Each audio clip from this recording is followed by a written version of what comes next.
ഇന്ന് Monday morning ആണ് കേട്ടോ. അപ്പോൾ പതിവ് പോലെ എനിക്ക് 4:30 തന്നെ ഇന്നും എഴുന്നേക്കാൻ പറ്റി.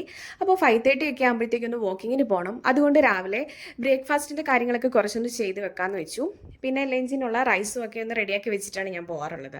അപ്പോൾ ഞാൻ തലേദിവസം രാത്രിയിൽ തന്നെ റൈസിന് വേണ്ടിയിട്ടുള്ള വെള്ളം എടുത്ത് സ്റ്റൗവിൽ വെച്ചേക്കും. എന്നിട്ട് അതൊന്ന് കത്തിച്ചിട്ടുണ്ട്. രാവിലെ അപ്പവും കടലക്കറിയും ഉണ്ടാക്കാൻ വേണ്ടിയിട്ടാണ്. അപ്പോൾ കടലയൊക്കെ ഒന്ന് റെഡിയാക്കി വെച്ചിട്ട് പോകാമെന്ന് വെച്ചാണ്.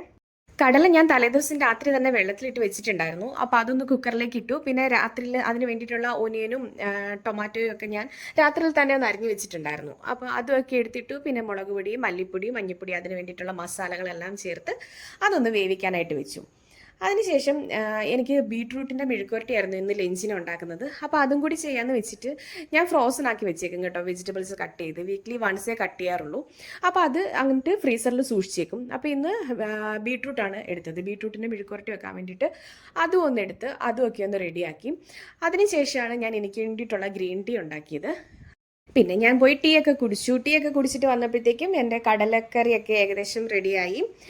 പിന്നെ ബീട്രൂട്ട് മെഴുക്കുവരട്ടി റെഡി ആയിട്ടുണ്ടായിരുന്നു. അങ്ങനെ രാവിലത്തെ ആ ഒരു കിച്ചണിലെ കുറച്ച് പരിപാടിയൊക്കെ കഴിഞ്ഞു. അവിടെ നിന്ന് ഇറങ്ങി, കിച്ചണിൽ നിന്ന് ഇറങ്ങി. പിന്നെ ഞാൻ വാക്കിങ്ങിന് പോവാണ്. അപ്പോൾ 5:30 ആയപ്പോൾ തന്നെ വീട്ടിൽ നിന്ന് ഇറങ്ങി. 5:30 to 6:30 1 hour വാക്കിങ്ങിന്. അപ്പോൾ അങ്ങനെ വീട്ടിൽ നിന്ന് ഇറങ്ങി വാക്കിങ്ങിന് പോയി. ഞാനും ശ്രീയും കൂടിയാണ് പോണത്. അപ്പം ഞാനൊരു 4:30 ആകുമ്പോൾ എഴുന്നേറ്റ് ഒരുവിധം കാര്യങ്ങളൊക്കെ ഒതുക്കും. ശ്രീ ഒരു 5 മണിയൊക്കെ കഴിയുമ്പോഴത്തേക്കാണ് എഴുന്നേക്കുക. അപ്പോൾ ശ്രീയും എല്ലാം എഴുന്നേറ്റ് റെഡിയായി ഞങ്ങൾ വാക്കിങ്ങിന് വന്നതാണ്. പിന്നെ കുറച്ച് നേരം നടന്നിട്ടൊക്കെ പിന്നെ തിരിച്ച് വീട്ടിൽ വന്നിട്ട് ഇനി ബാക്കി പണിയുള്ളത്. പിന്നെ തിരിച്ച് വീട്ടിൽ വന്ന ശേഷം ഞാൻ റൈസ് കുക്കറിൽ വെച്ചിട്ടായിരുന്നു വന്നത്. അതൊക്കെ ഒന്ന് എടുത്തു. പിന്നെ നമ്മൾ ഞാൻ കടലയും മസാല എല്ലാം ഇട്ട് ഓൾറെഡി കടലക്കറി വേവിച്ചിട്ടാണ് വന്നത്. അപ്പോൾ കടല ഒന്ന് കുറുകി കിട്ടാൻ വേണ്ടിയിട്ട് കുറച്ച് കടല അതിനകത്തുനിന്ന് എടുത്ത് ഒന്ന് അരച്ച് ചേർത്തു. അപ്പോൾ നല്ല കുറുകി നല്ലതായിട്ട് കിട്ടും. അങ്ങനെ കടലക്കറി അങ്ങനെ റെഡിയായി. പിന്നെ അപ്പം ഉണ്ടാക്കി മോക്കുള്ള ബ്രേക്ക്ഫാസ്റ്റ് ഒക്കെ കൊടുത്തു. അപ്പോൾ ഇന്ന് ശ്രീക്ക് പോകണ്ടായിരുന്നു. അപ്പം മോക്കുള്ള ബ്രേക്ക്ഫാസ്റ്റ് ഒക്കെ കൊടുത്തു. മോളെ ഒന്ന് റെഡിയാക്കിയിട്ട് മോക്കുള്ള ലഞ്ചെല്ലാം പാക്ക് ചെയ്തു. മോക്കിന്ന് ലഞ്ചിന് ഞാൻ ബീട്രൂട്ട് മെഴുക്കുവരട്ടി രാവിലെ ഉണ്ടാക്കിയിട്ടുണ്ടായിരുന്നു. അപ്പം ചോറും ബീട്രൂട്ട് മെഴുക്കുവരട്ടിയും തൈരുമാണ് കൊടുത്തുവിട്ടത്.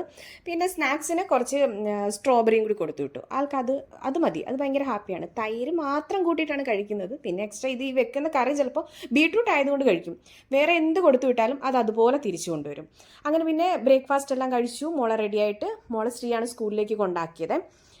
അപ്പം ശ്രീക്ക് ഇന്ന് പോകണ്ടാഞ്ഞതുകൊണ്ട് പിന്നെ തിരിച്ചു വന്നു. ഞങ്ങൾ പിന്നെ പതുക്കെ ഞങ്ങളും ബ്രേക്ക്ഫാസ്റ്റ് ഒക്കെ കഴിച്ചു. അപ്പോൾ ഇന്നത്തെ മോർണിംഗ് വ്ലോഗ് ഇത്രയേ ഉള്ളൂ. അപ്പോൾ thank you for watching. See you in the next video.